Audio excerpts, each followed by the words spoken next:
This is Twit. The location was Barcelona. The presentation was Samsung. And what they unveiled was the Samsung Galaxy S5. It has come down from the heavens, and it looks a lot like the S4. Except the back, the back is a lot dimplier. The back is a little dimplier. So basically, this Samsung, the long-awaited Galaxy S5 was announced. Here are the rundown, the quick specs. A 5.1-inch display at 1920 by 1080 resolution. It's got a 2800 mAh battery with ultra power saving mode that doubles remaining battery life when it hits low levels. It's got related IP67 for dust and water resistance, up to 3 feet of water for 30 minutes. It's got the finger scanner that we talked about on the home button, so you can swipe your finger across for unlock and payment authorization. Yeah, although I don't think that we got the launches many apps depending on which finger. Yeah, we didn't get the eight different fingers. Yeah, exactly. So it's got a whole bunch of, I can't even go through all the specs. A whole bunch of new specs. Cameras, all this stuff. Basically, it's a little bigger, a little heavier, a little more powerful than the Galaxy S4, and it's got the new design that is supposedly better to hold on to. That gives you a better grip. And aren't we lucky that Marquez, you saw and played around with this? You actually made a fantastic video about it. What was your take on the S5? So on the phone itself, it's not a bad phone. It's obvious. It's an obvious iteration for Samsung's move from the S4 to the S5. Mm-hmm. So obviously it physically looks very similar, like you guys said.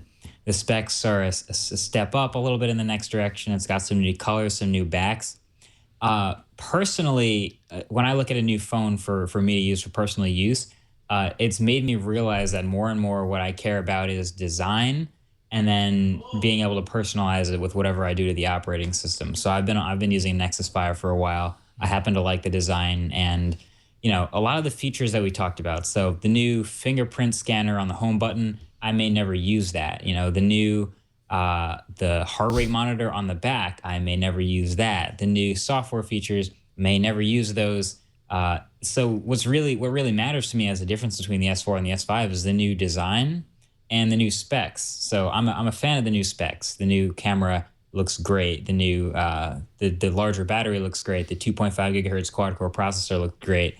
The design, not so much of a huge fan of. Obviously, it's a removable back, which a lot of people seem to forget. Like, oh, I hate the back of it, but you'll probably be able to buy a replacement back for it within a week of it launching. So I'm just I'm getting used to these iterative spec updates, and I'm looking more forward to the software stuff and being able to customize it and make it my own. So I think this phone will be great for that, just like the S4 was. Not necessarily a must upgrade if you have the S4, but definitely an update. It's a step in the right direction.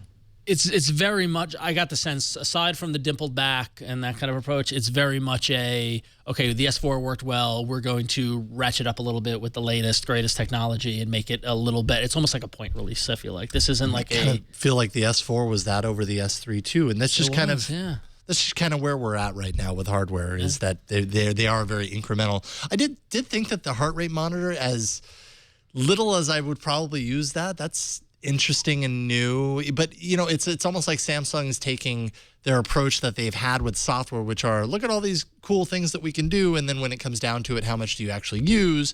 Not saying that there aren't people that use them, but for me personally, that those software enhancements are neat on paper, but I wouldn't necessarily use them, like you were saying a little bit earlier, Marquez. So the heart rate monitor kind of falls in that category, but with hardware. But still, it's kind of cool that you can do that, right? A lot of people have asked for that kind of thing. But it's interesting to note that the Galaxy S5 ROM takes up 8 gig of space on the phone. Of 16. Man. Of 16 gig. Of 16. So how important is that heart rate monitor app that Samsung comes with it for you? Well, I mean... right? I mean... Wow. It's not just that app. It's a whole lot of... And that's constantly an issue with TouchWiz, is that there's a lot of stuff jammed in there from a software perspective, and it takes up space. Yep, exactly. Yeah. But if you're looking for it, the Galaxy S5 will be available on April 11th. And Sprint and T-Mobile say their customers will get to buy it in a couple of months, and AT&T said they'll reveal more soon. So if you're looking for the date to pick it up. It's going to be April 11th and thereafter, depending on your carrier. I mean, pretty much worldwide. If you've seen the S4, you're going to see the S5. I mean, there's no stopping the Samsung train at this point. Yeah. As far as that's Gina, what do you concerned. think of the S5? What's your take on it? Yeah. Okay. Yeah. I mean, it Nailed it. seems like an iteration. I mean, I think that fans of like this phone will be excited about this. I really haven't used a whole lot of the Samsung, this Samsung line. But yeah, sure.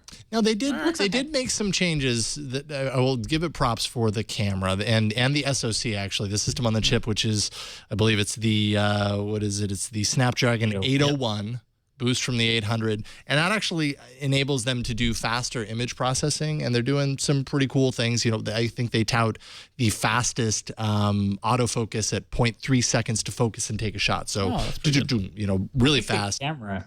So what's I that? think the camera, yeah, I think the camera was one of the best parts of this update. It had, like, I think they mentioned a separate image processor, so separate from the 801. And the shots that I was taking with it, there was this burst mode that took 30 shots in maybe 3.5 seconds or something like that.